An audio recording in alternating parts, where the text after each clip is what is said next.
ಹೇಳಿ. ನನ್ನ ಹೆಸರು ಲತಾ ತಾಮ್ಟೆ. ಹೇಳಿ. ನನ್ನ ಪ್ರಶ್ನೆ ಏನಂದ್ರೆ, ಮೋಕ್ಷ ಮತ್ತು ಭಗವತ್ ಪ್ರಾಪ್ತಿ ಇದರಲ್ಲಿ ಅಂತರವೇನು? ಭಗವತ್ನ ಪ್ರಾಪ್ತಿ ಎರಡೂ ಒಂದೇ ವಿಷಯ. ಭಗವಂತ ನಮ್ಮ ಒಳಗೆ ಅದರ ರಿಯಲೈಸೇಷನ್ ಆಯಿತು, ಅಲ್ಲಿಂದಲೇ ಮೋಕ್ಷ ಶುರುವಾಗುತ್ತೆ. ಭಗವಂತನನ್ನು ಅರಿಲಿಲ್ಲ, ಮತ್ತೆ ದೇಹಾಧ್ಯಾಸದಲ್ಲಿ ಅಲ್ಲಿಂದ ಬಂಧನ ಭೋಗಿಸ್ಬೇಕಾಗತ್ತೆ, ಜನ್ಮ ಜನ್ಮಾಂತರ ಅಲಿಬೇಕಾಗತ್ತೆ. ಭಗವಂತ, ಒಳಗಿನ ಭಗವಂತನನ್ನು ಅರ್ಥ ಮಾಡ್ಕೋಬೇಕು. ಅದುವೇ ನಮ್ಮ ಸ್ವರೂಪ, ನಾವೇ ಸ್ವತಃ ಲಾಸ್ಟ್ನಲ್ಲಿ ಶುದ್ಧಾತ್ಮ ಸ್ವರೂಪ, ಅದೇ ದಾದಾ ಸ್ವರೂಪ, ಅದೇ ನಾವು. ಅದನ್ನು ಪ್ರಾಪ್ತಿಸಬೇಕು. ಮತ್ತೆ ಅದು ಪ್ರಾಪ್ತಿಯಾಯಿತು, ಮತ್ತೆ ತನ್ನಷ್ಟಕ್ಕೆ ಮೋಕ್ಷದ ಕಾರಣ ಶುರುವಾಗತ್ತೆ. ಅದರ ಪರಿಣಾಮ ಬಂದರೆ ಅತ್ಯಂತಿಕ ಮೋಕ್ಷವಾಗಿ ಬಿಡುತ್ತೆ. ಜ್ಞಾನವಿಧಿಯಲ್ಲಿ ಅದೇ ಪ್ರಾಪ್ತಿಯಾಗತ್ತೆ, ನಮ್ಮದೇ ಆತ್ಮದ ಸಾಕ್ಷಾತ್ಕಾರ ನಮಗೆ ಆಗ್ಬಿಡುತ್ತೆ. ಏನ್ ಕೇಳ್ಬೇಕು ನಿಮ್ಗೆ? ನನಗೆ ಹೇಗೆ ನಂಬಿಕೆ ಆಗಬೇಕು, ಇದಕ್ಕಿಂತ ಮೊದಲು ನನ್ನ ಜನ್ಮ ಇತ್ತು, ಇನ್ನು ಮುಂದೆಯೂ ಜನ್ಮ ಇರುತ್ತೆ ಅಂತ? ಯಾವಾಗ್ಲಾದ್ರೂ ನಿಮ್ಮ ಇಚ್ಛೆ, ನಿಮ್ಗೆ ಏನಾದ್ರೂ ವಿಚಾರ ಬರುತ್ತಾ? ಹೌದು, ಕಳೆದ 3 ದಿನಗಳಿಂದ ಇಂಥ ವಿಚಾರಗಳು ಬರ್ತಾ ಇರುತ್ತವೆ. ನಿಮ್ಮ ಇಚ್ಛೆ ಇಲ್ಲದಿದ್ರೆ ಎಲ್ಲಿಂದ ಬರುತ್ತೆ ಅದು? ನೀವು ಎಲ್ಲಿಯೂ ಆ ಸಾಮಗ್ರಿ ಖರೀದಿಸ್ಲಿಲ್ಲ, ಎಲ್ಲಿಂದ ಬಂತು?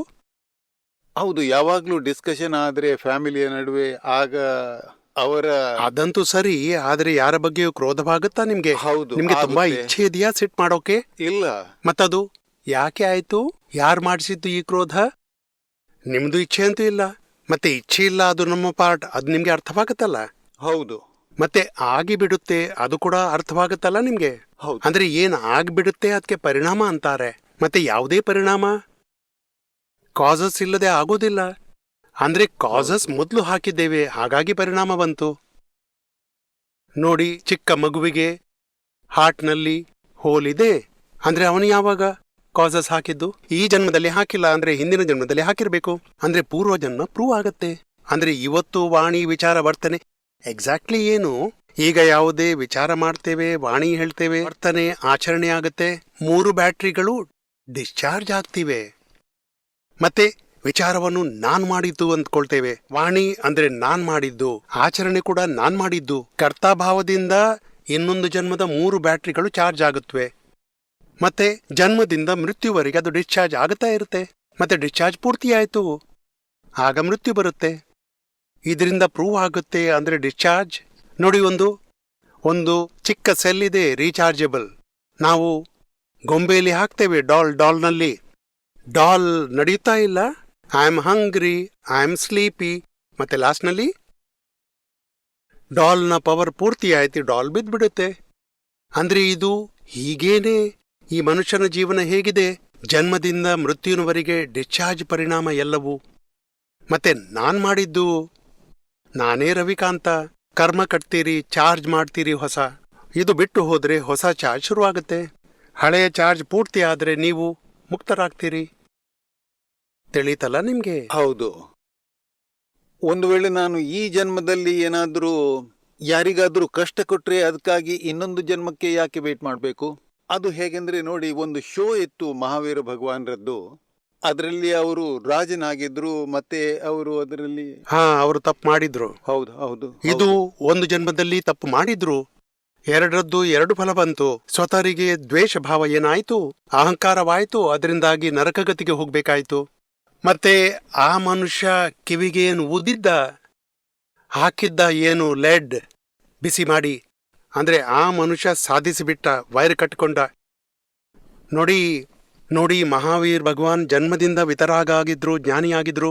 ಆದ್ರೂ ಕರ್ಮಫಲ ಬಿಟ್ಬಿಡ್ಲಿಲ್ಲ, ಕರ್ಮಫಲವನ್ನು ಭೋಗಿಸ್ಲೇಬೇಕಾಯ್ತು. ಅವರು ಸಾಧನೆಯಲ್ಲಿದ್ರು, ಮತ್ತೆ ಆದ್ರೂ ಭೋಗಿಸ್ಬೇಕಾಯ್ತು. ಅವರಿಗೆ ಗೊತ್ತಾಯ್ತು, ನಾನು ಮೊದಲು ಮಾಡಿದ ತಪ್ಪಿಗಾಗಿ ಈಗ ನನಗೆ ಶಿಕ್ಷೆ ಸಿಕ್ತಿದೆ. ನೋಡಿ, ಒಬ್ಬ ಮನುಷ್ಯ 3 ತಿಂಗಳ ಮುಂದೆ ಕಳ್ಳತನ ಮಾಡಿದ್ದ, ಮತ್ತೆ ಸಿಕ್ಕಿಬಿದ್ದ. ಅಂದ್ರೆ ಪೊಲೀಸ್ನವರು ಕೊಂಡು ಹೋಗ್ಲಿಕ್ಕಿಲ್ಲ, ಶಿಕ್ಷೆ ಕೊಡ್ಲಿಕ್ಕಿಲ್ವ ಅವನಿಗೆ? ಅಂದ್ರೆ ತಿಳಿಬೇಕು, ಪೊಲೀಸ್ನವನ ದೋಷವಿಲ್ಲ, ನಮ್ಮ ಕರ್ಮ. ಕಳ್ಳತನ ಮಾಡಿದ್ದು ಅದು ಈಗ ಬಂದ್ಬಿಟ್ಟಿದೆ, ಜೈಲಿಗೆ ಹೋಗಬೇಕಾಯ್ತು. ಪೊಲೀಸ್ನವ ಏನ್ ಮಾಡೋಕ್ಕಾಗತ್ತೆ? ಕೋರ್ಟ್ ಕೂಡ ಏನ್ ಮಾಡುತ್ತೆ? ಸಾಕ್ಷಿ ಕೂಡ ಏನ್ ಮಾಡ್ಬೋದು? ನಮ್ಮ ತಪ್ಪಿನ ಶಿಕ್ಷೆ ನಮ್ಗೆ ಸಿಗ್ತಿದೆ. ಅಂದ್ರೆ ತಪ್ಪು ಮೊದ್ಲಾಗುತ್ತೆ, ಶಿಕ್ಷೆ ನಂತರ ಸಿಗುತ್ತೆ. ಈ ವಿಷಯ ಅಂತೂ ನಿಮ್ಗೆ ಅರ್ಥವಾಗುತ್ತಲ್ಲ? ಅದಕ್ಕೆ ಇಷ್ಟು ಜನ್ಮಗಳ ನಂತರ ತುಂಬಾ ದೊಡ್ಡ ಶಿಕ್ಷೆ ಮಾಡಿದ್ರೆ ನಂತರನೂ ಬರುತ್ತೆ. ನರಕಕ್ಕೆ ಹೋದ್ರೂ ನಂತರ ಫಲ ಬಂತು. ಇದಂತೂ ಹಾಗೆ ಬಿಡುತ್ತೆ. ಮೋಕ್ಷ ಯಾವಾಗ್ಲೂ ಸಿಗ್ಲಿಕ್ಕಿಲ್ಲ. ಆದ್ರೆ ಒಂದು ಉಪಾಯವಿದೆ, ಕಾಸಸ್ ಅನ್ನು ಮುಗಿಸ್ಬಿಡಿ. ಅಂದ್ರೆ ಹಳೆಯ ಕರ್ಮಫಲ ಪೂರ್ತಿ ಆಯ್ತು, ಮೋಕ್ಷ ಸಿಕ್ಕಿಯೇ ಸಿಗುತ್ತೆ. ನಮ್ಗೆ ಜಾಗೃತಿ ಇರ್ಬೇಕು. ಅಂದ್ರೆ ಈ ಫ್ಯಾನ್ ಬಂದ್ ಮಾಡ್ಬೇಕಾ, ಸ್ವಿಚ್ ಬಂದ್ ಮಾಡ್ಬೇಕು? ಸ್ವಿಚ್ ಫ್ಯಾನ್ ಅನ್ನು ಕಂಟ್ರೋಲ್ ಮಾಡ್ಬೇಕಾ, ಸ್ವಿಚ್ ಅನ್ನು ಕಂಟ್ರೋಲ್ ಮಾಡ್ಬೇಕು? ಅಂದ್ರೆ ಇದು ಈ ಸ್ವಿಚ್ ಆನ್ ಮಾಡಿದ ನಂತರನೂ ಫ್ಯಾನ್ ಫುಲ್ ಸ್ಪೀಡ್ನಲ್ಲಿ ಚಾಲೂ ಆಗೋದಿಲ್ಲ. ಮೆಲ್ಲ ಮೆಲ್ಲ ಮೆಲ್ಲನೆ ಸ್ಪೀಡ್ ಹಿಡಿಯುತ್ತೆ. ಬಂದ್ ಮಾಡಿದ ನಂತರ ಸ್ವಿಚ್ ಆಫ್ ಆದ ನಂತರವೂ ನಾವು ನೋಡ್ತೇವೆ ಸ್ವಲ್ಪ ಚೇಂಜ್ ಆಯ್ತು, ನಾವು ಮನೆ ಬಂದ್ ಮಾಡಿ ಹೊರಟು ಬಿಡ್ತೇವೆ. ಯಾಕೆಂದ್ರೆ ಈಗ ಸ್ವಲ್ಪ ಕಡಿಮೆ ಆಯ್ತು, ಅದು ಬಂದ್ ಆಗುತ್ತೆ ನಂತರ. ಅಂದ್ರೆ ನಾನು ಸ್ವಿಚ್ ಸರಿಯಾಗಿ ಬಂದ್ ಮಾಡಿದ್ದೇನೆ. ಹೌದು. ಅಂದ್ರೆ ಈ ಕಾಸಸ್ ಮತ್ತೆ ಇಫೆಕ್ಟ್ ಇದನ್ನು ತಿಳಿಬೇಕು ನಾವು. ಅಂದ್ರೆ ಕಾಸಸ್ ಬಂದಾಗ್ಬಿಟ್ರೆ ಇಫೆಕ್ಟ್ ನಂತರವು ನೋಡಿ, ಇವತ್ತು ಕಾಸಸ್ ಬಂದಾದ ನಂತರವೂ ಜೀವನ ನಡೀತಾ ಇರುತ್ತೆ. ಅಂದ್ರೆ ಪ್ರೂವ್ ಆಗುತ್ತೆ ನಾವು ಮೊದಲು ಕಾಸಸ್ ಹಾಕಿದ್ದು, ಈಗ ಅದರ ಫಲ ಸ್ವರೂಪ ನಮ್ಗೆ ಜೀವನದಲ್ಲಿ ಎಲ್ಲ ಸಿಗುತ್ತೆ. ಹೊಸ ಕಾಸಸ್ ಹಾಕ್ಲಿಲ್ಲ ಅಂದ್ರೆ ಮುಂದಿನ ಜನ್ಮದಲ್ಲಿ ದೇಹ ಸಿಗ್ಲಿಕ್ಕಿಲ್ಲ, ಮೋಕ್ಷ ಸಿಗುತ್ತೆ. ಇನ್ನೊಂದು ಪ್ರಶ್ನೆ ಇತ್ತು ದೀಪಕಣ್ಣ, ಕ್ಷಮಿಸ್ಬೇಕು ನನ್ನನ್ನು. ಒಂದು ಶೋ ಇತ್ತು, AM ಪಟೇಲ್ ಟು ದಾದಾ ಭಗವಾನ್. ಆ ಶೋದಿಂದ ಒಂದು ಗೊತ್ತಾಯ್ತು, AM ಪಟೇಲ್ ನೇರ ಸತ್ಯ ವ್ಯಕ್ತಿ ಆಗಿದ್ರು, ಆದ್ದರಿಂದ ಅವರಿಗೆ ಜ್ಞಾನ ಸಿಕ್ತು. ಆದ್ರೆ ಆ ಜ್ಞಾನ ಸೂರತ್ನಂತಹ ನಾಯ್ಸಿ ಸ್ಟೇಷನ್ನಲ್ಲಿ ಯಾಕೆ ಸಿಕ್ತು? ಹಾ, ಇದು ಕಲಿಯುಗದ ನಿಶಾನೆ. ಅಪಾದದಂತ ಆಶ್ಚರ್ಯ ಒಂದರ ನಂತರ ಇನ್ನೊಂದಾಯ್ತು. ಹೌದು ಹೌದು. ನಿರುಮ ಸ್ತ್ರೀ ದೇಹದಿಂದ ಜ್ಞಾನ ಪದಕ್ಕೆ ಹೋದ್ರು, ಅದು ಒಂದು ಆಶ್ಚರ್ಯನೇ ಹೇಳಬೇಕು. ನಿಮ್ ಹಾಗೇನೇ ಇದ್ದೆ ಇಂಜಿನಿಯರ್, ಅದನ್ನು ಓದ್ತಿದ್ದೆ ಸ್ಕೂಲ್ನಲ್ಲಿ. ಎಷ್ಟೋ ಸಲ ಇಂಗ್ಲಿಷ್ನಲ್ಲಿ ಫೇಲ್ ಆಗ್ತಿದ್ದೆ, ಆದ್ರೂ ನನ್ನನ್ನು ಪಾಸ್ ಮಾಡಿಬಿಡ್ತಿದ್ರು. ಎಲ್ಲ ವ್ಯರ್ಥ. ಆದ್ರೂ ಇವತ್ತು ಇಷ್ಟು ದೊಡ್ಡ ಸ್ಟೇಜ್ಗೆ ತಲುಪಿದ್ದೇನೆ ಅಂದ್ರೆ ಅನಿಸುತ್ತೆ ಈ ಆಶ್ಚರ್ಯ ಪರಂಪರೆಯಲ್ಲಿ ಏನಾದ್ರೂ ಇದೆ. ಅಂದ್ರೆ ಇದು ಸೂರತ್ನ ಎಷ್ಟು ಜನಜಂಗುಳಿಯ ಸ್ಟೇಷನ್, ಎಷ್ಟು ಜನಜಂಗುಳಿ ಸದ್ದು. ಆದ್ರೂ ಆ ಕೋಲಾಹಲದಲ್ಲೂ ದಾದಾಜಿಯವರಿಗೆ ಶುಕ್ಲ ಜ್ಞಾನ 1 ಗಂಟೆ ಇತ್ತು, ಬಹುದೊಡ್ಡ ಜ್ಞಾನ ಪ್ರಕಟವಾಯಿತು. ಅಂದ್ರೆ ಇದು ಆಶ್ಚರ್ಯದ ಮಾತು. ಅಪವಾದ ಮಾರ್ಗ ಎಲ್ಲವೂ, ಅಪವಾದ ಮಾರ್ಗದಲ್ಲಿ ಎಲ್ಲ ಪ್ರಕಾರದ ಆಶ್ಚರ್ಯವಿದೆ. ಅಲ್ಲ, ಹೇಳ್ತಾರಲ್ಲ, ವಿಷಯ ಎಷ್ಟು ಭಯಂಕರ ತಪ್ಪು ಮಾಡಿದ್ದಾನೆ, ಸರಾಯಿ, ಮಾಂಸ, ವ್ಯಸನ ಎಲ್ಲ ಪ್ರಕಾರದ್ದೂ ಇದ್ವು. ಆದ್ರೂ ನಾನು ಬಿಟ್ಟು ಹೊರಗೆ ಬಂದೆ. ಯಾಕೆಂದ್ರೆ ತುಂಬಾ ಇದು ಕಲಿಯುಗದ ದೋಷ. ಕೆಲವು ಪ್ರಕಾರದ ತಪ್ಪು ಕಲಿಯುಗದಲ್ಲಿ ಬಂದಿವೆ, ತುಂಬಾ ಪ್ರಕಾರದ ತಪ್ಪು ಮಾಡಿ ಬಂದಿದ್ದೇವೆ. ಪೂರ್ವ ವಿರಾಧ, ಪೂರ್ವ ಅಪರಾಧ, ಎಲ್ಲ ವ್ಯಸನದ ತಪ್ಪು, ಕಷಾಯದ ತಪ್ಪು, ಬಯಕೆ ದ್ವೇಷದ ತಪ್ಪು. ಮತ್ತೆ ಆದ್ರೂ ನೋಡಿ, ಈ ಕೊಳಕು ನೀರಿದೆ, ಅದರಲ್ಲಿ ನಾವು ಕೆಮಿಕಲ್ ಅನಾಲಿಸಿಸ್ ಮಾಡಿದ್ರೆ, ಹೈಡ್ರೋಜನ್ ಬೇರೆ ಮಾಡಿದ್ರೆ, ಆಕ್ಸಿಜನ್ ಬೇರೆ ಮಾಡಿದ್ರೆ, ಅಂದ್ರೆ ಆಕ್ಸಿಜನ್ ಕೊಳೆಯಾಗುತ್ತಾ? ಆಕ್ಸಿಜನ್ ಕೊಳೆಯಾಗುತ್ತಾ? ಇಲ್ಲ. ಹಾ, ಆಗುತ್ತೆ. ಆಗುತ್ತಾ? ಅಂದ್ರೆ ನಿಮ್ಗೆ ಕೆಮಿಕಲ್ ನ ಅನಾಲಿಸಿಸ್ ಗೊತ್ತಿಲ್ಲ. H2O ಹಾ, ಹೈಡ್ರೋಜನ್ ಆಕ್ಸಿಜನ್ ಬೇರೆ ಮಾಡಿದ್ರೆ ಕೊಳಕು ನೀರಿನಿಂದ ಹೌದು. ಅಂದ್ರೆ ಕಸ ಅಲ್ಲೇ ಇದ್ಬಿಡುತ್ತೆ. ಹೌದು. ಆಕ್ಸಿಜನ್ ಶುದ್ಧವಾಗಿರುತ್ತೆ, ಹೈಡ್ರೋಜನ್ ಶುದ್ಧವಾಗಿರುತ್ತೆ. ತತ್ವ ಯಾವಾಗಲೂ ಕೆಡುವುದೇ ಇಲ್ಲ. ತತ್ವದ ಹತ್ತಿರ ಬೇರೆ ಇಂತಹ ಸಂಯೋಗ ಬರುತ್ತವೆ ಅಂದ್ರೆ ಕೊಳಕಂತ ಹೇಳಲಿಕ್ಕಾಗತ್ತಾ? ಫಿಲ್ಟರ್ ಮಾಡಿದ್ರೆ ಸ್ವಚ್ಛವಾದ ನೀರು ಅಂತ ಹೇಳ್ಬೋದು, ಸ್ವಚ್ಛ ನೀರು. ಆದ್ರೂ ಹೈಡ್ರೋಜನ್ ಆಕ್ಸಿಜನ್ ಬೇರೆ ಮಾಡದಿದ್ರೆ ಅಂದ್ರೆ ತತ್ವ ಒಳಗಿದೆ, ಆದ್ರೆ ನೀರು ಸ್ವಚ್ಛ ಅಂತ ಹೇಳಲಾಗತ್ತೆ. ಮತ್ತೆ ಕೆಮಿಕಲ್ ಅನಾಲಿಸಿಸ್ ಮಾಡಿದ್ದೆವು, ಕೆಟ್ಟ ನೀರು, ಗಟರ್ನ ನೀರು. ಹೈಡ್ರೋಜನ್ ಬೇರೆ, ಆಕ್ಸಿಜನ್ ಅಂದ್ರೆ ತತ್ವ ಬೇರೆನೇ ಇರುತ್ತೆ. ಹೀಗೆ ಎಷ್ಟೋ ಕೆಟ್ಟ ವ್ಯಸನದವನಿದ್ದಾನೆ ಅಥವಾ ತಪ್ಪು ಮಾಡಿದವನಿದ್ದಾನೆ, ಆದ್ರೂ ಅವನ ಆತ್ಮ ಶುದ್ಧವಾಗಿದೆ. ಮತ್ತೆ ಈ ಅಕ್ರಮ ವಿಜ್ಞಾನದಿಂದ ಆ ಶುದ್ಧ ಆತ್ಮದ ಪ್ರಾಪ್ತಿ ಮಾಡ್ತಾನೆ. ಮತ್ತೆ ಎಷ್ಟೋ ಪ್ರಕಾರದ ಎಷ್ಟು ತಪ್ಪು ತೊಳೆದುಕೊಂಡು ಕಂಪ್ಲೀಟ್ ಶುದ್ಧವಾಗಿ ಬಿಡ್ತಾನೆ. Thank you. ಜಯ ಸಚ್ಚಿದಾನಂದ. ಹೇಳಿ. ಚಿತ್ತವನ್ನು ಸ್ಥಿರಗೊಳಿಸ್ಲಿಕ್ಕೆ ಏನ್ ಮಾಡಬೇಕು? ಮನಸ್ಸಿನ ನೆಗೆಟಿವ್ ವಿಚಾರಗಳಿಂದ ಹೊರಬರುವುದು ಹೇಗೆ? ಜಾನ್ ತಗೊಂಡಿದ್ದೀರಲ್ಲ, ಹೌದು. ಅದನ್ನು ಬೇರೆ ನೋಡಿ ಅಜಿತ್ ಕುಮಾರ್ನಿಗೆ ಬರುತ್ತೆ. ಅಜಿತ್ ಕುಮಾರ್ನಿಂದ ಮಾಡಿಸ್ಬೇಕು, 2 ಕಾರ್ಯ ಮಾಡಿಸ್ಬೇಕು. ಚಿತ್ತದ ಶುದ್ಧಿಗಾಗಿ ದಾದಾ ಭಗವಾನರ ಅಸೀಮ ಜೈ ಜಯಕಾರ ಹೇಳಬೇಕು, ಕಿವಿಯಲ್ಲಿ ಕೇಳಿಸ್ಬೇಕು, ಕಣ್ಣು ಮುಚ್ಚಿಕೊಂಡು ಶಬ್ದ ಓದ್ಬೇಕು. ದಾದಾ ಭಗವಾನರ ಅಸೀಮ ಜೈ ಜಯಕಾರವಾಗ್ಲಿ. ಒಂದೊಂದು ಅಕ್ಷರ ಓದಿ ಹೇಳಬೇಕು. ಚಿತ್ತದ ಶುದ್ಧಿಯಾಗುತ್ತೆ. ಇನ್ನೊಂದು ಉಪಾಯವೆಂದರೆ ಚಿತ್ತದ ದೃಷ್ಟಿ ಬಿಗಡಾಯಿಸುತ್ತೆ, ದೃಷ್ಟಿ ಕೆಡುತ್ತೆ. ಟಿವಿ, ಮೂವಿ, ಪಿಕ್ಚರ್, ಮ್ಯಾಗಝಿನ್ಸ್ ಎಲ್ಲ ವಿಕಾರ ಭಾವಗಳ ಪ್ರತಿಕ್ರಮಣ ಮಾಡಿ. ಇಲ್ಲದಿದ್ರೆ ಚಟ್ಟಿ ಕಲಂ ಹೇಳಿ 5-25 ಬಾರಿ, ಅಂದ್ರೆ ತೊಳೆದು ಬಿಡುತ್ತೆ. ಅಂದ್ರೆ ಚಿತ್ತದ ಶುದ್ಧಿ ಆಗ್ತಾ ಹೋಗುತ್ತೆ. ಮತ್ತೆ ಮನಸ್ಸಿನ ಏನ್ ನೆಗೆಟಿವ್ ವಿಚಾರವಿದೆ, ಯಾರ ಬಗ್ಗೆನೂ ದ್ವೇಷವಿರುತ್ತೆ, ಅಭಾವವಿರುತ್ತೆ, ಯಾರ ಬಗ್ಗೆನೂ ಅಂದ್ರೆ ವ್ಯಕ್ತಿಯ ಶುದ್ಧಾತ್ಮದೊಂದಿಗೆ ಕ್ಷಮೆ ಬೇಡ್ಕೊಳ್ಳಿ. ಈ ರೀತಿ ನೆಗೆಟಿವ್ ಆಗುತ್ತೆ, ಕ್ಷಮೆ ಬೇಡ್ತೇನೆ, ಪ್ರತಿಕ್ರಮಣ ಮಾಡ್ತಾ ಹೋಗಿ. ಇದನ್ನು ಕಷಾಯದ ದೋಷ ಅನ್ನಲಾಗುತ್ತೆ. ಎಷ್ಟು ಮಾನ ಹೆಚ್ಚಿದೆ ಅಷ್ಟು ನೆಗೆಟಿವ್ ಹೆಚ್ಚುತ್ತಾ ಹೋಗುತ್ತೆ. ಕ್ರೋಧ ಮಾನ ಮಾಯ ಲೋಭದಿಂದ ನಾವು ಇನ್ನೊಬ್ಬರ ದೋಷ ನೋಡ್ತಾ ಇರ್ತೇವೆ. ಎಷ್ಟು ನೆಗೆಟಿವ್ನ ನಾವು ಕ್ಷಮೆ ಬೇಡ್ತಾ ಹೋಗ್ತೇವೆ, ಆದರೂ ಕಡಿಮೆ ಆಗುತ್ತಾ ಹೋಗುತ್ತೆ. ತಿಳಿತಲ್ಲ ನಿಮ್ಗೆ? ಹೌದು. ಹಾ, ನವಕಾಲದಲ್ಲಿ ಓದಿ, ಚರಣವಿಧಿ ಮಾಡಿ, ದಾದಾಜಿಯವರ ಪುಸ್ತಕ ಓದಿ, ಮತ್ತೆ ಯಾರ ಬಗ್ಗೆನೂ ನೆಗೆಟಿವ್ ವಿಚಾರ ಬರುತ್ತೆ, ವಿಕಾರ ಬರುತ್ತೆ, ಪ್ರತಿಕ್ರಮಣ ಮಾಡಿ, ಅಂದ್ರೆ ಎಷ್ಟೋ ಕಸಗಳು ಹೊರಟು ಹೋಗುತ್ತವೆ. ಜಯ ಸಚ್ಚಿದಾನಂದ, ನನ್ನ ಮೊದಲ ಪ್ರಶ್ನೆ ಏನಂದ್ರೆ, ಈ ಆತ್ಮ, ಕಾರಣ ಶರೀರ ಮತ್ತು ಎಲೆಕ್ಟ್ರಿಕಲ್ ಬಾಡಿ ಇವುಗಳ ಬಗ್ಗೆ, ಇವುಗಳ ಜೊತೆಯಲ್ಲಿ ಸಂಬಂಧ ಹೇಗಿದೆ, ಮತ್ತೆ ಈ ಕರ್ಮ ಚಾರ್ಜ್ ಆಗುತ್ತವೆ, ಅದು ಅಲ್ಲಿ ಹೇಗೆ ಚಾರ್ಜ್ ಆಗುತ್ತವೆ ಮತ್ತು ಫಾಸ್ಟ್ ಆಗುತ್ತವೆ ಮತ್ತು ಡಿಸ್ಚಾರ್ಜ್ ಆಗುವಾಗ ಅದರ ಪರಿಣಾಮ ಏನಾಗುತ್ತೆ? ಆತ್ಮವಂತೂ ಸ್ವತಃವಿದೆ, ಶುದ್ಧವಾಗಿದೆ, ಅದು ಕೆಟ್ಟಿಲ್ಲ. ಆದ್ರೆ ಅದರ ಅಜ್ಞಾನತೆ ಇದೆ. ಆತ್ಮ ಹೇಗಿದೆ, ಅದು ಹೇಗಿದೆ, ನನ್ನ ಸ್ವರೂಪ ನಮ್ಗೆ ಗೊತ್ತಿಲ್ಲದೆ ಇದ್ದದ್ರಿಂದ ನಾವಂತೇವೆ ನಾವೇ ಸರಿ ಅಂತ. ಇದು ರಾಂಗ್ ಬಿಲೀಫ್ ಕೂತ್ಬಿಟ್ಟಿದೆ. ಹೀಗೆ ಎಷ್ಟೋ ಪ್ರಕಾರದ ರಾಂಗ್. ನಾನು ಇವನ ಪತಿ, ನಾನು ಇವನ ಪುತ್ರ, ಪಿತನಾಗಿದ್ದೇನೆ, ನಾನು ಇಂಜಿನಿಯರ್, ನಾನು ಡಾಕ್ಟರ್, ಎಲ್ಲ ಪ್ರಕಾರದ ರಾಂಗ್ ಬಿಲೀಫ್ನಿಂದ ಕರ್ಮ ಚಾರ್ಜ್ ಆಗುತ್ತೆ. ಅಂದ್ರೆ ಚಾರ್ಜ್ ಕರ್ಮ, ಅದಕ್ಕೆ ಕಾರಣ ಶರೀರ ಅನ್ನಲಾಗುತ್ತೆ. ಅದು ಕಲೆಕ್ಷನ್ ಆಗಿ ಕಾರಣ ಶರೀರ ಅಂತೇವೆ ನಾವು. ಮತ್ತೆ ಎಲೆಕ್ಟ್ರಿಕಲ್ ಬಾಡಿ ಹೇಗಿದೆ ನೋಡಿ. ಈ ಸೂರ್ಯ ಭಗವಂತ ಉದಯಿಸ್ತಾನೆ, ಇಲ್ಲಿ ಏನಾದ್ರೂ ಸೋಲಾರ್ ಪ್ಯಾನಲ್ ಇಟ್ಬಿಟ್ರೆ ಅಂದ್ರೆ ಪವರ್ ಜನರೇಟ್ ಆಗುತ್ತಲ್ಲ. ಫೋಟೋಸ್ ಎಲ್ಲ ಹೇಳೋದಿಲ್ವ ನಾವು? ಅಂದ್ರೆ ಪ್ರಕಾಶ ಟಚ್ ಆಗೋದ್ರಿಂದಲೇ ಎಲೆಕ್ಟ್ರಿಸಿಟಿ ಜನರೇಟ್ ಆಗುತ್ತೆ. ಎಲೆಕ್ಟ್ರಿಸಿಟಿ ಪಾಸ್ ಆದ್ರೆ ಮತ್ತೆ ಫಿಲಮೆಂಟ್ ನಲ್ಲಿ ಲೈಟ್ ಉತ್ಪನ್ನವಾಗುತ್ತೆ, ಮತ್ತೆ ಲೈಟ್ ಟಚ್ ಆದ್ರೆ ಫಿಲಮೆಂಟ್ ನಲ್ಲಿ ಎಲೆಕ್ಟ್ರಿಸಿಟಿ ಉತ್ಪನ್ನವಾಗುತ್ತೆ. ಅರ್ಥವಾಗುತ್ತಲ್ಲ ನಿಮ್ಗೆ? Physics, as per physics, physical science, ಇದು ಭೌತಿಕ ವಿಜ್ಞಾನ. ಅಂದ್ರೆ ಈ ಆತ್ಮ ಪ್ರಕಾಶ ಸ್ವರೂಪ. ಮತ್ತೆ ಜಡತತ್ವದ ಮೇಲೆ ಟಚ್ ಆದ್ರೆ ಅಂದ್ರೆ ಎಲೆಕ್ಟ್ರಿಸಿಟಿ ಜನರೇಟ್ ಆಗುತ್ತೆ. ಅಂದ್ರೆ ಎಲ್ಲಾ ಎಲೆಕ್ಟ್ರಿಸಿಟಿ ಅದು ಬಾಡಿಯ ಮೇಲಿದೆ. ಫಿಸಿಕಲ್ ಬಾಡಿ ಕಾಣ್ತಿದೆಯಲ್ಲ, ಒಳಗಿನಿಂದ ಎಲೆಕ್ಟ್ರಿಕಲ್ ಬಾಡಿ ಆಗಿದೆ. ಅದಕ್ಕೆ ತೇಜಸ್ ಶರೀರ ಅಂತ ಹೇಳ್ತಾರೆ. ಮತ್ತೆ ಆ ತೇಜಸ್ ಶರೀರ ಅದು ಈ ಪವರ್ ಇರುವುದಿಲ್ವಾ? ಅಂದ್ರೆ ಜನರೇಟರ್ ನಡೀಲಿಕ್ಕಿಲ್ಲ, ಪವರ್ ಇಲ್ಲದಿದ್ರೆ ವ್ಯಾಕ್ಯೂಮ್ ಪಂಪ್ ನಡೀಲಿಕ್ಕಿಲ್ಲ, ಪವರ್ ಇಲ್ಲದಿದ್ರೆ ಫಿಲ್ಟರ್ ಪಂಪ್ ನಡೀಲಿಕ್ಕಿಲ್ಲ. ಇವೆಲ್ಲ ಒಳಗೆ ಹಲವಾರು ಮಷಿನರಿಗಳಿವೆ. ಅದಕ್ಕೆ ಪವರ್ ಸಪ್ಲೈ ಎಲೆಕ್ಟ್ರಿಕಲ್ ಬಾಡಿಯಿಂದ ಸಿಗುತ್ತೆ. ಹಸಿವಾಗುತ್ತೆ, ಸರ್ಕ್ಯುಲೇಷನ್ ಆಗುತ್ತೆ, ರೆಸ್ಪಿರೇಷನ್ ಆಗುತ್ತೆ, ಡೈಜೆಷನ್ ಆಗುತ್ತೆ. ಅದು ಸಿಸ್ಟಮ್ ಆಗಿದೆ ಪೂರ್ತಿ ಎಲೆಕ್ಟ್ರಿಕಲ್ ಬಾಡಿ.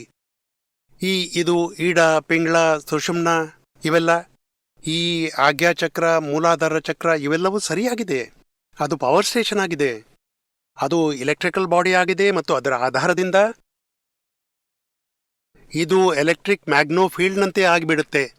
ನಾವು ಎಷ್ಟು ಭಾವ ಮಾಡ್ತೇವೆ ಅಂದ್ರೆ ಭಾವ ಥ್ರೂ ಎಲೆಕ್ಟ್ರಿಕಲ್ ಬಾಡಿ ಪರಮಾಣು ಚಾರ್ಜ್ ಆಗುತ್ತೆ. ಕ್ರೋಧವಾಗಿಬಿಟ್ರೆ ಕ್ರೋಧದ ಪರಮಾಣು ಶುದ್ಧವಾಗಿದೆ. ಸಂಸಾರ ಎಲ್ಲ ಜಗತ್ತಿನಲ್ಲಿ ಶುದ್ಧ ಪರಮಾಣು. ಆದ್ರೆ ಅದಕ್ಕೆ ಈ ಪವರ್ ಚಾರ್ಜ್ ಆಗುತ್ತೆ, ಕ್ರೋಧಿ ಪರಮಾಣುವಾಗಿ ಬಿಡುತ್ತೆ. ಮತ್ತೆ ಅದು ಕಾಸಲ್ ಬಾಡಿಯಲ್ಲಿ ಕಲೆಕ್ಟ್ ಆಗಿಬಿಡುತ್ತೆ. ಮತ್ತೆ ಇನ್ನೊಂದು ಜನ್ಮದಲ್ಲಿ ಸಂಯೋಗ ಸಿಗುತ್ತೆ, ನಿಮಿತ್ತ ಸಿಗುತ್ತೆ, ಕ್ರೋಧ ಬಂದು ತುಂಬಾ ಸಿಟ್ಟು ಬಂದ್ಬಿಡುತ್ತೆ. ಅಂದ್ರೆ ಆ ಪರಮಾಣು ಡಿಸ್ಚಾರ್ಜ್ ಆಗುತ್ತೆ. ಎದುರಿನ ಒಂದು -3, ನಮ್ಮದು +3 ಎದುರಿಗೆ ಬಂದ್ಬಿಟ್ರೆ ಅಂದ್ರೆ ಸ್ಪಾರ್ಕ್ ಆಗಿಬಿಡುತ್ತೆ. ನಂತರ ಹೇಳ್ತೀರಿ, ನೀವು ಕ್ರೋಧ ಮಾಡಿದ್ರಿ, ಯಾಕೆ ಮಾಡಿದ್ರಿ, ಬಿಟ್ಬಿಡಿ. ಅರೆ ಆಗಿ ಹೋಯ್ತು, ಆಗಿಬಿಡುತ್ತೆ. ಅಂದ್ರೆ ಇದು ಎಲೆಕ್ಟ್ರಿಕಲ್ ಬಾಡಿ ಮಧ್ಯದಲ್ಲಿ. ಅಂದ್ರೆ ಆ ಪವರ್ ಚಾರ್ಜ್ ಆಗುತ್ತೆ, ನಂತರ ಡಿಸ್ಚಾರ್ಜ್ ಕೂಡ ಆಗುತ್ತೆ. ಮತ್ತೆ ಡಿಸ್ಚಾರ್ಜ್ ನಿಂದ ಒಂದಕ್ಕೊಂದು ಡಿಕ್ಕಿ ಹೊಡೆಯುತ್ತವೆ. ಹಸ್ಬೆಂಡ್ ವೈಫ್ನಲ್ಲಿ ಇಚ್ಛೆ ಇಲ್ಲದಿದ್ರೂ ಬೆಳಿಗ್ಗೆ ಜಗಳವಾಗುತ್ತೆ ಚಹಾದ ಟೈಮ್ನಲ್ಲಿ. ಅಂದ್ರೆ ಈ ಡಿಸ್ಚಾರ್ಜ್ ಪರಮಾಣು ಇಫೆಕ್ಟ್ ಕೊಡುತ್ತೆ. ಅಂದ್ರೆ ಈ ಡಿಸ್ಚಾರ್ಜ್ ಪರಮಾಣು ಈ ಕಾಸಲ್ ಬಾಡಿ ಕಲೆಕ್ಷನ್ ಆಗುತ್ತೆ ಕಾಸಸ್ನದ್ದು ಪರಮಾಣು ಚಾರ್ಜ್ ಆಗಿ.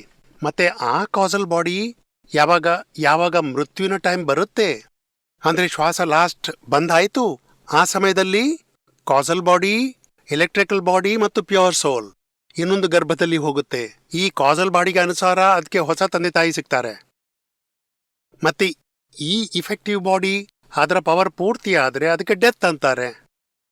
ಮತ್ತೆ ಇನ್ನೊಂದು ಕಾಸಲ್ ಬಾಡಿ ಅದು ತಾಯಿಯ ಗರ್ಭಕ್ಕೆ ತಲುಪಿದಾಗ, ಅಂದ್ರೆ ತಂದೆಯ ವೀರ್ಯ ಮತ್ತು ಮಾತನ ರಜ, ಅದು ಯೂನಿಫಾರ್ಮ್ ಸ್ಪರ್ಮ್ ಅಂಡ್ ಓಮ್ನ ಯೂನಿಯನ್ ಆಗಿದೆ. ಅದು ಅಬ್ಸಾರ್ಬ್ ಮಾಡಿ ಆಹಾರದಂತೆ ತಿಂದು ಅದು ಕಾಸಲ್ ಬಾಡಿಯ ಇಫೆಕ್ಟಿವ್ ಬಾಡಿಯಲ್ಲಿ ರೂಪಾಂತರವಾಗುತ್ತೆ ಮತ್ತು ಗರ್ಭ ದೊಡ್ಡದಾಗಿ ಮಗುವಿನ ಜನನವಾಗುತ್ತೆ. ಮತ್ತೆ ಯಾವ ಕಾಸಸ್ ಹಾಕಿದ್ದೇವೆ ಅದುವೇ ಗರ್ಭದಿಂದ ಹಿಡಿದು ಜನ್ಮವಾಯಿತು ಮತ್ತು ಮೃತ್ಯುವಿನವರೆಗೆ ಅದು ಫಲ ನೀಡುತ್ತೆ. ಕಾಸಸ್ ಅದರಿಂದ ಇಫೆಕ್ಟಿವ್ ಬಾಡಿ ತಯಾರಾಗಿ ಫಲ ಬರುತ್ತೆ. ನಂತರ ಅಂದ್ರೆ 2 ಬಾರಿ ಮದುವೆ ಆಗ್ಲಿಕ್ಕಿದೆ, 1 ಬಾರಿ ಡಿವೋರ್ಸ್ ಆಗುತ್ತೆ, ಮತ್ತೆ ರೋಗ ಬರುತ್ತೆ, ನಂತರ ಆಕ್ಸಿಡೆಂಟ್ ಆಗುತ್ತೆ, ಎಲ್ಲ ಲೆಕ್ಕ, ಎಲ್ಲ ಲೈಫ್ನ ಕಾಸಲ್ ಬಾಡಿಯಲ್ಲಿ ಚಾರ್ಜ್ ಆಗಿಬಿಡುತ್ತೆ. ಅಂದ್ರೆ ಒಂದರ ನಂತರ ಫಲ ಡಿಸ್ಚಾರ್ಜ್ ಆಗಿ ಆಗಿ ಆಗಿ ಡಿಸ್ಚಾರ್ಜ್ ಪೂರ್ತಿ ಆಯ್ತು ಅಂದ್ರೆ ಅದಕ್ಕೆ ಮೃತ್ಯು ಅಂತೇವೆ ನಾವು. ಆದ್ರೆ ಮೃತ್ಯುವಿನ ಇಡೀ ಜೀವನದಲ್ಲಿ ಅದ್ಯಾವ ಅಹಂಕಾರ ಮಾಡಿದೆ, ನಾನು ವರ್ತನೆ ಮಾಡಿದೆ, ನಾನು ವಿಚಾರ ಮಾಡಿದೆ, ನಾನು ವಾಣಿ ಹೇಳಿದೆ, ನಾನು ವ್ಯಾಪಾರ ಮಾಡಿದೆ, ಎಲ್ಲರ ಕಾಳಜಿ ವಹಿಸಿದೆ, ನಾನು ಮಾಡಿದ್ದೆ ಅಂತ ಎಷ್ಟು ಹೇಳ್ತಾನೆ. ನಾನೇ ರಾಜೀವ್ ಒಪ್ತೀರಿ, ಅದುವೇ ಮುಂದಿನ ಜನ್ಮದ ಚಾರ್ಜ್. ಈ ಚಾರ್ಜ್ ಇನ್ನೊಂದು ಜನ್ಮ ಡಿಸ್ಚಾರ್ಜ್ ಆಗುತ್ತೆ, ಡಿಸ್ಚಾರ್ಜ್ ನಂತರ ವಾಪಸ್ ಚಾರ್ಜ್ ಆಗುತ್ತೆ, ಮತ್ತೆ ಚಾರ್ಜ್ ಡಿಸ್ಚಾರ್ಜ್ನ ಸೈಕಲ್ನಿಂದ ಜನ್ಮ ಜನ್ಮಾಂತರದವರೆಗೆ ಅಲೆದಾಡುತ್ತೆ. ನನ್ನ ಇನ್ನೊಂದು ಪ್ರಶ್ನೆ ಅಂದ್ರೆ, ಅದು ಅಜ್ಞಾನ ದಿಸೆಯಲ್ಲಿ ನಾವು ಕರ್ಮ ಮಾಡಿದ್ದೇವೆ, ಅದರದ್ದು ಚಾರ್ಜ್ ಆಲ್ರೆಡಿ ಆಗಿದ್ರೆ, ಜ್ಞಾನ ತಗೊಂಡ ನಂತರವೂ ಈ ಚಾರ್ಜ್ ಆಗಿರುವ ಕರ್ಮ ಆಲ್ರೆಡಿ ಇದ್ರೆ ಅದು ಜ್ಞಾನದಿಂದ ಹೇಗೆ ಡಿಸ್ಚಾರ್ಜ್? ಅದು ಡಿಸ್ಚಾರ್ಜ್ ಅಂತೂ ನ್ಯಾಚುರಲ್ ಆಗಿಯೇ ಆಗುತ್ತೆ. ಜ್ಞಾನವಂತೂ ಡಿಸ್ಚಾರ್ಜ್ನ ಟೈಮ್ನಲ್ಲಿ ಹೊಸ ಚಾರ್ಜ್ ಆಗದಂತೆ ಜ್ಞಾನವಿದೆ, ನಯಾ ಚಾರ್ಜ್ ಬಂದ್ ಆಗಿಬಿಡುತ್ತೆ. ಅಂದ್ರೆ ಯಾರೇ ಅವಮಾನ ಮಾಡಿದ್ರು ರಾಜೀವ್ನ ಅಂದ್ರೆ ನಿಮ್ಗೆ ಜಾಗೃತಿ ಇರುತ್ತೆ, ರಾಜೀವ್ನ ಅವಮಾನವಾಗ್ತಿದೆ, ನಂದಲ್ಲ, ನಾನಂದು ಶುದ್ಧಾತ್ಮ. ಅಂದ್ರೆ ಏನ್ ದ್ವೇಷ ಇರ್ತಿತ್ತು, ವೈರಭಾವ ಇರ್ತಿದ್ದು, ಎದುರಿನವನನ್ನು ದೋಷಿ ನೋಡ್ತಿದ್ದೆವು, ಆ ಪಾರ್ಟ್ ಸ್ಟಾಪ್ ಆಯ್ತು. ಅಂದ್ರೆ ಬೈ ಚಾನ್ಸ್ ಬುದ್ಧಿ ತಿಳಿಸುತ್ತೆ, ನನ್ನೊಂದಿಗೆ ಈ ರೀತಿ ವ್ಯವಹಾರ ಯಾಕೆ ಮಾಡಿದೆ ಅಂದ್ರೆ ತಕ್ಷಣ ಜಾಗೃತಿ ಬರುತ್ತೆ, ಹೇ ರಾಜೀವ್ ಪ್ರತಿಕ್ರಮಣ ಮಾಡು, ಯಾಕೆ ದೋಷ ನೋಡುತ್ತಿ, ನಮ್ಮ ಲೆಕ್ಕವಿತ್ತು, ಪೂರ್ತಿ ಆಯ್ತು, ನಿಮಿತ್ತವಿತ್ತು, ನಿರ್ದೋಷ ಅದು. ಹೀಗೆ ಒಂದು ದೋಷವನ್ನು ನಾವು ಜ್ಞಾನದಿಂದ ತೊಳೆದು ಬಿಡ್ತೇವೆ, ಮತ್ತೆ ಬೇರೆ ಆಗಿಡ್ತೇವೆ. ರಾಜೀವ್ನ ಅವಮಾನವಾಯಿತು, ನಂದಲ್ಲ, ರಾಜೀವ್ ಕಾಸಸ್ ಮಾಡಿದ್ದ, ಫಲ ಬಂತು, ಇಫೆಕ್ಟ್. ಅಂದ್ರೆ ಈ ಚಾರ್ಜ್ ಮುಗಿದು ಬಿಡುತ್ತೆ. ಡಿಸ್ಚಾರ್ಜ್ ಅಂತೂ ಆಗೇ ಆಗುತ್ತೆ. ಡಿಸ್ಚಾರ್ಜ್ಗಾಗಿ ನೋಡಿ 3 ರೀಚಾರ್ಜಬಲ್ ಸೆಲ್ ಇದೆ, ಗೊಂಬೆಯಲ್ಲಿ ಹಾಕಿದೆವು. ಈಗ ಡಿಸ್ಚಾರ್ಜ್ಗಾಗಿ ಪವರ್ ಸಪ್ಲೈನ ಅಗತ್ಯವಿದೆಯೇ? ಇಲ್ಲ, ಅದು ಸ್ವತಃನೇ ಡಾಲ್ ತಿರುಗುತ್ತಾ ಹೋಗುತ್ತೆ, ಮತ್ತೆ ಪವರ್ ಡಿಸ್ಚಾರ್ಜ್ ಆಗುತ್ತಾ ಇರುತ್ತೆ. ಅದಕ್ಕೆ ಸಂಯೋಗ ಡಿಸ್ಚಾರ್ಜ್ ಮಾಡುತ್ತೆ. ಮತ್ತೆ ಡಿಸ್ಚಾರ್ಜ್ನ ಸಮಯ ಅಜ್ಞಾನತೆಯಿಂದ ನಾನು ಮಾಡಿದ್ದು ಅಂತ ತಿಳಿಯೋದ್ರಿಂದ ಇನ್ನೊಂದು ಜನ್ಮದಲ್ಲಿ ಚಾರ್ಜ್ ಆಗುತ್ತೆ, ನಾನು ಮಾಡಿದ್ದು ಬಿಟ್ಟು ಹೋಗುತ್ತೆ. ವ್ಯವಸ್ಥಿತ ಶಕ್ತಿ ಕರ್ತಾವಾಗಿದೆ, ನಾನು ಶುದ್ಧಾತ್ಮ ಜ್ಞಾತಾದೃಷ್ಟನಾಗಿದ್ದೇನೆ, ಹೊಸ ಚಾರ್ಜಿಂಗ್ ಸ್ಟಾಪ್ ಆಯ್ತು. ಅದು ಹೇಗೆಂದ್ರೆ, ಅದು ಚಾರ್ಜ್ ಆಗಿದ್ರೆ ಅದರ ಪರಿಣಾಮ ಅನುಭವಿಸ್ಬೇಕು. ಹಾ, ಅಂದ್ರೆ ಚಾರ್ಜ್ನ ಪರಿಣಾಮ, ಚಾರ್ಜ್ ಬಂದ್ ಆಗ್ಬಹುದು, ಡಿಸ್ಚಾರ್ಜ್ ಬಂದ್ ಆಗೋದಿಲ್ಲ. ಡಿಸ್ಚಾರ್ಜ್ ಅನ್ನು ಭೋಗಿಸಬೇಕು ಮೃತ್ಯು ತನಕ. ಅಂದ್ರೆ ನಾವು ತಯಾರಾಗಿದ್ದೇವೆ, ಮೃತ್ಯುವಿನವರೆಗೆ ಏನೇ ಡಿಸ್ಚಾರ್ಜ್ ಬರುತ್ತೆ, ಹೊಸ ಜಾಗೃತಿ ಆಗ್ಬಾರ್ದು, ಅದರ ಜಾಗೃತಿ ಇಡಿ. ಅಂದ್ರೆ ಮೋಕ್ಷಕ್ಕಾಗಿ ನಾವು ಮುಕ್ತಿ ಪಡಿತೇವೆ. ತಿಳಿತಲ್ಲ ನಿಮ್ಗೆ? Thank you Pujyashri. ಆಪ್ತ ಸೂತ್ರ 3147 ನಲ್ಲಿ ದಾದಾ ಭಗವಾನ್ ಹೇಳ್ತಾರೆ, ಈಗೋಯಿಸಂ ಪೂರ್ತಿ ಡೆವಲಪ್ ಆಗುತ್ತೆ, ಅದರ ಹೆಸರು ಭಗವಾನ್. ಆದ್ರೆ ನಾವಿಲ್ಲಿ ಈಗೋಯಿಸಂ ಅನ್ನು ಮುಗಿಸ್ಬಿಡುವ ಕೆಲಸ ಮಾಡ್ತೇವೆ. ಇದು ಈಗೋಯಿಸಂನ ಶಬ್ದ ಏನ್ ಹೇಳ್ತಾರೆ ಅವರು ಅಂದ್ರೆ, ನಾನು ಸುನೀಲ್ ಆಗಿದ್ದೇನೆ ಹೇಳುವಾತ ನಾನು, ಅದು ಈಗೋಯಿಸಂ. ಅದರ ಪರಿಚಯ ನಿಮ್ಗೆ ಹೇಗಾಗುತ್ತೆ ಅಂದ್ರೆ, ದಾದಾಜಿಯವರು ತಿಳಿಸಿದ್ರು, ಈ ಪಾರ್ಟ್ ಇದೆ, ನಾನ್ ಸುನೀಲ್ ಅಂತ ಹೇಳುವಾತ, ಅದು ಯಾವಾಗ ನಾನು ಸುನೀಲ್ ಅಂತ ಬಿಟ್ಟು ಹೋಗುತ್ತೆ ಅಂದ್ರೆ ಆ ಈಗೋಯಿಸಂ ನಿರಹಂಕಾರಿವಾಗುತ್ತೆ. ಮತ್ತೆ ಅದೇ ನಿರಹಂಕಾರಿ ಆಬ್ಸಲ್ಯೂಟ್ ಸ್ಟೇಜ್ಗೆ ಹೋದ್ರೆ ಅದೇ ಭಗವಂತ ಅಂತಾರೆ. ಅಂದ್ರೆ ನಾನಂತ ಒಂದು ಸಿಂಪಲ್ ಎಕ್ಸಾಂಪಲ್ ಕೊಡ್ತೇನೆ. ಒಂದು ಮನುಷ್ಯ ಇಲ್ಲಿಂದ ಕಲ್ಕತ್ತಕ್ಕೆ ಹೋಗ್ಲು ತಯಾರಾದ ಅಂದ್ರೆ ಅವನನ್ನು ಪ್ಯಾಸೆಂಜರ್ ಅಂತಾರಾ ಇಲ್ವಾ? ಹೌದು. ಆ ಪ್ಯಾಸೆಂಜರ್ ಮನೆಯಲ್ಲಿದ್ದ ಅವನ ಪತಿಯಾಗಿದ್ದ, ಶೇಟ್ ಆಗಿದ್ದ, ಅಂಗಡಿಯ ಮಾಲೀಕನಾಗಿದ್ದ. ಅವನನ್ನೀಗ ಪ್ಯಾಸೆಂಜರ್ ಅಂತ ಅಂತಾರೆ. ಅವನು ಪ್ಯಾಸೆಂಜರ್ ಆಗಿ ಕಲ್ಕತ್ತಾಕ್ಕೆ ಹೋಗ್ತಾನೆ, ಬ್ಯಾಗ್ ತಕೊಂಡು ಹಿಂದಕ್ಕೆ ಬರ್ತಾನೆ, ಮನೆಗೆ ಬರುವ ತನಕ ಅವನು ಪ್ಯಾಸೆಂಜರ್ ಆಗಿದ್ದಾನೆ. ಅವನು ಮನೆಗೆ ಬಂದ ನಂತರ ಅವನನ್ನು ಪ್ಯಾಸೆಂಜರ್ ಅಂತಾರ? ಅಂದ್ರೆ ನಾವೇನಂತೇವೆ, ಪ್ಯಾಸೆಂಜರ್ ಈಗ ಪತಿಯಾದ, ಪ್ಯಾಸೆಂಜರ್ ಈಗ ಮ್ಯಾನೇಜರ್ ಆದ, ಪ್ಯಾಸೆಂಜರ್ ಇವತ್ತು ಮಾಲೀಕನಾದ. ಅರೆ ಪ್ಯಾಸೆಂಜರ್ ಹೇಗೆ ಮಾಲೀಕನಾಗಬಹುದು? ಅರೆ ಪ್ಯಾಸೆಂಜರ್ ಎಲ್ಲಿವರೆಗೆ ಅವನು ಹೊರಗಿದ್ದ, ದೇಹಾಧ್ಯಾಸದಲ್ಲಿದ್ದ, ಅಲ್ಲಿವರೆಗೆ ಅಹಂಕಾರವಿತ್ತು. ಅಂದ್ರೆ ಯಾರು ಹೇಳ್ತಾನೆ ನಾನು ಅಂತ, ರಾಂಗ್ ಬಿಲೀಫ್ನಿಂದ ಅಹಂಕಾರ ಜನರೇಟ್ ಆಗತ್ತೆ. ಮತ್ತೆ ಅದೇ ಜಾಗೃತಿಯಲ್ಲಿ ಬರ್ತಾನೆ ನಾನು ಶುದ್ಧಾತ್ಮ ಅಂತ, ಅಂದ್ರೆ ಜಾಗೃತ ಆತ್ಮವಾಗುತ್ತೆ. ಮತ್ತೆ ಅದು ಜ್ಞಾನಿ ಆತ್ಮವಾಗುತ್ತೆ, ಮತ್ತೆ ಅದೇ ಭಗವಂತನಾಗಿ ನಿಲ್ಲುತ್ತೆ. ತಿಳಿತಲ್ಲ ನಿಮ್ಗೆ? ಅದನ್ನು ಡೆವಲಪ್ಡ್ ಆಗುವಾತ ನಾನು ಅಂತ ಹೇಳಲಾಗತ್ತೆ. 2 ಪ್ರಕಾರದ ನಾನು, ಎರಡು ಪ್ರಕಾರದ್ದಿದೆ. ಒಂದು ಮೂಲ ಆತ್ಮ, ಮೂಲ ನಾನು, ಆಬ್ಸಲ್ಯೂಟ್ ಟ್ರೂ ಸೆಲ್ಫ್. ಮತ್ತೆ ಇನ್ನೊಂದು ನಾನಂದ್ರೆ ಅದು ಬಿಲೀಫ್ ಸೆಲ್ಫ್ ಆಗಿದೆ. ಆ ಬಿಲೀಫ್ ಸೆಲ್ಫ್ ರಾಂಗ್ ಬಿಲೀಫ್ನಲ್ಲಿ ಕೂತ್ಕೊಂಡ್ರೆ ವಿತ್ ರಾಂಗ್ ಬಿಲೀಫ್ ಅಂದ್ರೆ ಅಹಂಕಾರ ಅನ್ನಲಾಗುತ್ತೆ. ವಿತ್ ರೈಟ್ ಬಿಲೀಫ್ ಅಂದ್ರೆ ಶುದ್ಧಾತ್ಮ ಅನ್ನಲಾಗುತ್ತೆ. ಅಂದ್ರೆ ಅದು ಭಗವಂತ, ಭಗವಂತನಾಗ್ತಾನೆ. ರಾಂಗ್ ಬಿಲೀಫ್ನ ಮಾತು ಮುಗಿದು ಬಿಡುತ್ತೆ ಭಗವಂತನದ್ದು. ಅದೇನಂದ್ರೆ ನಾವು ಹೇಳ್ತೇವೆ ಜ್ಞಾನವಿಧಿಯಲ್ಲಿ ದಾದಾ ಮುಗಿಸಿಬಿಡ್ತಾರೆ. ಹಾಗಾದ್ರೆ ಅಂದ್ರೆ ಅಹಂಕಾರ, ಸೂಕ್ಷ್ಮತಃ ಅಹಂಕಾರ ಫ್ರಾಕ್ಚರ್ ಆಗಿಬಿಡುತ್ತೆ, ಅದು ಕರ್ಮದ ಆವರಣ ಆಯ್ತಲ್ಲ? ಹಾ, ಅದು ಸಂಸರಣ ಮಾರ್ಗದ ಆವರಣ ಅಂದ್ರೆ ಏನು? ಅದು 15 ಮೈಲು ದೂರದಲ್ಲಿದ್ರೆ ಒಂದು ಪ್ರಕಾರದ ಆವರಣ, 20 ಮೈಲಿಗೆ ಬಂದ್ರೆ ಇನ್ನೊಂದು ಆವರಣ. ಅದು ಅಂದ್ರೆ ಆವರಣ ಯಾತಕ್ಕಾಗಿ ಹೇಳ್ತಾರೆ? ಅಜ್ಞಾನ ಮಾನ್ಯತೆಯನ್ನು. ಹೌದು. ಅದರ್ಶನ ಅಂದ್ರೆ ರಾಂಗ್ ಬಿಲೀಫ್ನ ಪಾರ್ಟ್. ಅಂದ್ರೆ ನಾನು ಇಂಜಿನಿಯರ್, ನಾನು ಸ್ತ್ರೀ, ನಾನು ಪುರುಷ, ನಾನು ಅತ್ತೆ, ನಾನು ತಂದೆ, ನಾನು ಮಾವ, ಅಂದ್ರೆ ಈ ಅಹಂಕಾರದ ಬಿಲೀಫ್ ಅದು ಆವರಣ ರೂಪ. ನಾನು ಸಾಧು ಆದೆ, ನಾನು ಸನ್ಯಾಸಿಯಾದೆ, ನಾನು ಆಚಾರ್ಯನಾದೆ, ಅದು ಕೂಡ ಆವರಣವೇ. ಆತ್ಮ ಸನ್ಯಾಸಿಯೂ ಅಲ್ಲ, ಆತ್ಮ ಸಾಧುವೂ ಅಲ್ಲ, ಆತ್ಮ ಸ್ತ್ರೀಯೂ ಅಲ್ಲ, ಆತ್ಮ ಪುರುಷವೂ ಅಲ್ಲ. ಕರ್ಮದ ಆವರಣ ಆಯ್ತಲ್ಲ. ಕರ್ಮದ ಆವರಣ ಅಂದ್ರೆ ಕರ್ಮಕ್ಕೆ ಮೊದಲು ಏನು? ಅಜ್ಞಾನ ಮಾನ್ಯತೆ. ಹೌದು. ಅಂದ್ರೆ ಇದು ಅಜ್ಞಾನ ಮಾನ್ಯತೆಯ ಆವರಣ. ಮತ್ತೆ ನಾನು ಇಂಜಿನಿಯರ್ ಒಪ್ಕೊಂಡ್ರಿ, ಮತ್ತೆ ಇಂಜಿನಿಯರ್ನ ವ್ಯವಹಾರ ಮಾಡ್ತೀರಿ, ಮತ್ತೆ ಸರ್ವೆಂಟ್ ಅನ್ನು ಬೈತೀರಿ, ನೀವು ಸೂಪರ್ವೈಸರ್ ಅನ್ನು ಬೈತೀರಿ ಮಷಿನ್ಗೂ ರಿಪೇರಿ ಮಾಡುವಾಗ. ಇದು ಕರ್ಮದ ಆವರಣ ಇನ್ನೊಂದಾಗಿರುತ್ತೆ. ಇದು ಬಿಲೀಫ್ನ ಆವರಣ, ಒಂದು ಸಂಸ್ಕರಣ ಮಾರ್ಗದ್ದಾಗಿದೆ. ಮತ್ತು ಆ ಬಿಲೀಫ್ನಲ್ಲಿ ಬಂದು ಕರ್ಮದ ಆವರಣ ಕಟ್ತಾನೆ, ಬಯಕೆ ದ್ವೇಷ ಮಾಡಿ. ಆಗ ಬಿಲೀಫ್ ಚೇಂಜ್ ಆಗಲಿಲ್ಲ. ಕ್ರಮಿಕ ಮಾರ್ಗದಲ್ಲಿ ಬಿಲೀಫ್ ಚೇಂಜ್ ಆಗೋದಿಲ್ಲ. ಬಯಕೆ ದ್ವೇಷ ತೊಳಿತಾ ತುಂಬ ಕಡಿಮೆ ಆಗುತ್ತೆ. ಬಯಕೆ ದ್ವೇಷದ ನಿವಾರಣೆ ತರ್ತೇವೆ. ಆದ್ರೂ ರಾಂಗ್ ಬಿಲೀಫ್, ನಾನೇ ಸುನೀಲ್ ಅಂತ ಎಣಿಸಿ ನಾನು ಪ್ರತಿಕ್ರಮಣ ಮಾಡಿದೆ, ನಾನು ಇಷ್ಟು ತಪ್ಪುಗಳಿಗೆ ಕ್ಷಮೆ ಬೇಡಿದೆ, ಇಷ್ಟು ಪ್ರತ್ಯಾಖ್ಯಾನ ಮಾಡಿದೆ, ಆದ್ರೂ ನಾನು ಸುನೀಲ್, ಅದು ಬಿಲೀಫ್ ಅಂತ ಇದ್ದೇ ಇರುತ್ತೆ. ಇದಕ್ಕಾಗಿ ಅವರ ಮೋಕ್ಷ ಕಷ್ಟವಾಗಿ ಬಿಡುತ್ತೆ. ಕ್ರಮಿಕ ಮಾರ್ಗದಲ್ಲಿ ಎಷ್ಟೇ ಆವರಣ ತೊಳೆದ್ರೂ ಮತ್ತು ರಾಂಗ್, ಕೇವಲ ಕರ್ಮದ ಆವರಣ ತೊಳೆಯಲಾಗಿದೆ, ಸಂಸ್ಕರಣ ಮಾರ್ಗದಲ್ಲ. ದಾದಾಜಿ ಅವರು ಇದನ್ನು ಹುಡುಕಿ ತೆಗೆದ್ರು. ಮೊದಲು ಸಂಸ್ಕರಣ ಮಾರ್ಗದ ಆವರಣ ತುಂಡು ಮಾಡಿಬಿಟ್ರು. ಅಂದ್ರೆ ಡಬ್ಬಿ ಇಂಜಿನ್ನ ಮಧ್ಯೆ ಜಾಯಿಂಟ್ ತೆಗೆದ್ಬಿಟ್ರು. ಈಗ ಅದು ಡಬ್ಬಿ ಮಾತ್ರ, ಅದನ್ನು ತೆಗೆದ್ಬಿಡಿ, ಇಂಜಿನ್ನ ಮೋಕ್ಷವಾಗಿ ಬಿಡುತ್ತೆ. ತಿಳಿತಲ್ಲ ನಿಮ್ಗೆ? ಜಯ ಜಯ ಸಚ್ಚಿದಾನಂದ. ಸಚ್ಚಿದಾನಂದ.